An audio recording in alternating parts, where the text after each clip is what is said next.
There's a person on your team you can't afford to lose. It's not a compliment, it's a warning. They're the one everyone slacks first. They're still answering at 11 p.m. They know where the workarounds lived, what each client expects, and why a process is the way it is. The team will tell you with affection, we'd be lost without them. And they're right. When that person goes, the work doesn't slow down, it stops. And if you've been growing a business, you've watched this play out before, probably more than once. In this episode, we're going to walk through the Hero Audit that will help you achieve a system that doesn't burn out your best people for being your best people.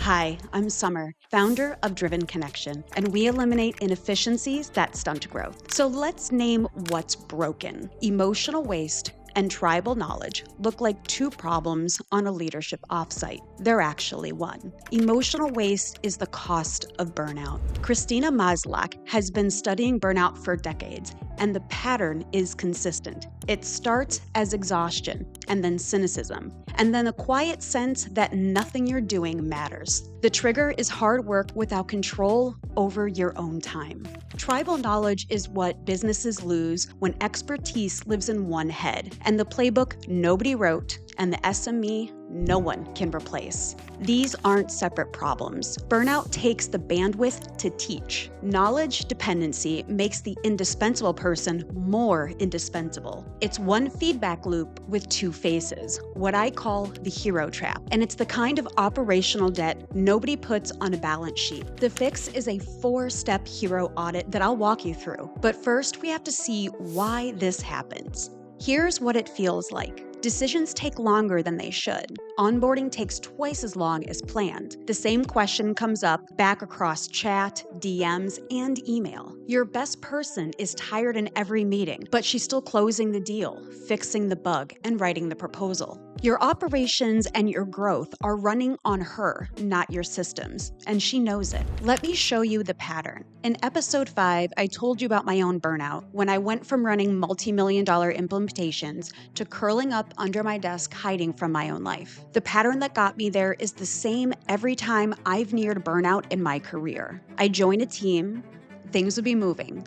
The senior SME, sometimes me, sometimes someone else, would be doing an incredible job. Things would look easy, and everyone would assume that's how it's supposed to be. That's the culture, that's how the work gets done in this organization. But it's not. The team is held together by Gorilla Glue in the form of a human SME.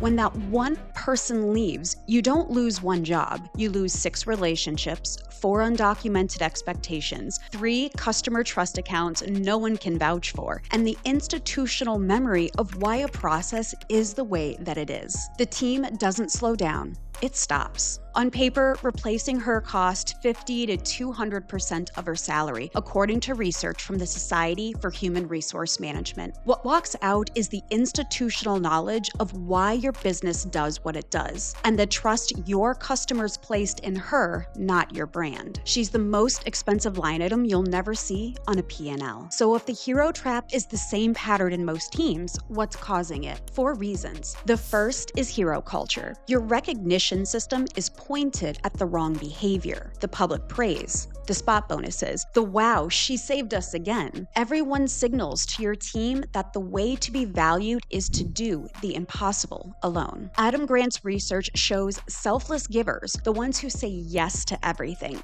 burn out at the highest rates. You're rewarding a behavior that actually destroys them. That's the professional logic most leaders have never sat with. The second is recovery debt. Microsoft's 2025 Work Trend Index found knowledge workers are interrupted every 2 minutes during the workday. There's no bandwidth left to teach or document. The time that would have built the playbook is being eaten by pings and back-to-back meetings. Documentation never wins that fight. And if you're a business leader recognizing yourself in all of this, you aren't a villain. You built what you knew how to build, and that's what we're going to change in this episode. The third is low psychological safety around saying, I don't know. Amy Edmondson's 25 years of research is unambiguous. When admitting a knowledge gap feels career risky, people stop asking. The hoarding isn't always intentional. Sometimes it's unsafe to confess what you don't know. And the people who look most confident in your meetings, they're often the ones with the deepest gaps and the highest stakes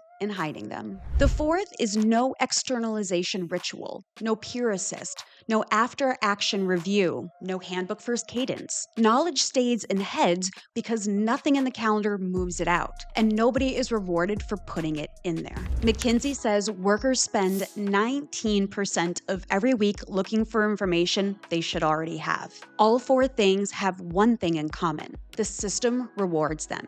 Here's how to see that in your own organization. There's an exercise the Stoics figured out 2,000 years ago that puts the hero trap in front of you in 60 seconds. Marcus Aurelius called the premeditatio malorum, the premeditation of evils. Tim Ferriss calls this fear setting. Same exercise. Hold this in your head for 60 seconds. Picture the most indispensable person on your team. Now picture them gone, temporarily or permanently. They might be sick for a few weeks. They might be on family leave. They might have taken another job. The impact on your business is the exact same. They're not sitting at their desk. What breaks first? Which decision stalls? Which client trusts only her and now nobody else? The list you imagined, that is your system map. That's where the work is. That's the institutional knowledge that lives in one head and the emotional weight that one person has been carrying. And it's a map of where she's been carrying you. Without anyone asking, without recognition that matches the load, of course she's burning out. Brad Stulberg calls this culture heroic individualism, the belief that visible individual achievement is the only currency that matters. The corrective is architectural, not personal.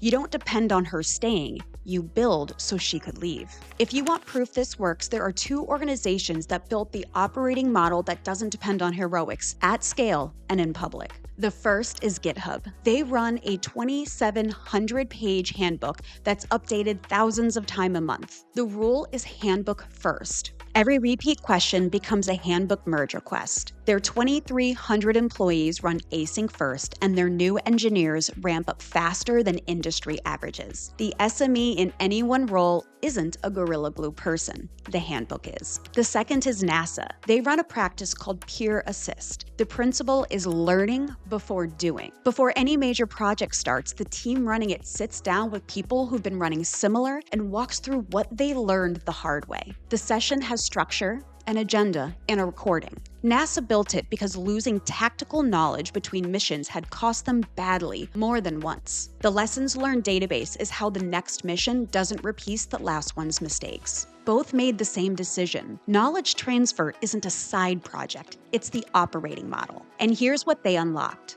Not faster onboarding, not better documentation. What they unlocked was the freedom for any one person to take a real vacation, to get sick, to grow into a different role, to be replaced by a peer instead of being irreplaceable. You don't need NASA scale to do this. The decision is the same for a team of 3 or 3,000. Here's how to run the Hero Audit in your business starting this week. Most leaders try to fix this by protecting the person. A break, a backup, a forced vacation. None of it works. The break is appreciated. The backup gets pulled into the same loop. The vacation ends, and the relief ends with it. The system is what made her indispensable, and the system is what has to change. Here's the 4-step Hero Audit. The hardest move is the third. Watch for it. Step 1.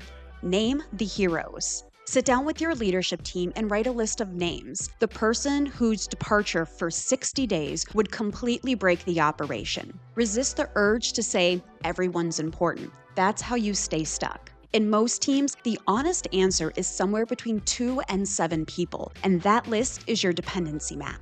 Step 2, externalize one of them. Choose a single name. Run a recorded peer assist with that person. Not a wiki page that they don't have time to write. Use language like, I want to record us walking through a part of your work that somebody couldn't be able to pick up tomorrow. The goal is just to make it so someone else could at least try. Plan for 45 minutes. Transcribe it. File it somewhere your team can find without asking. That is how you start the externalization, one name and one process at a time.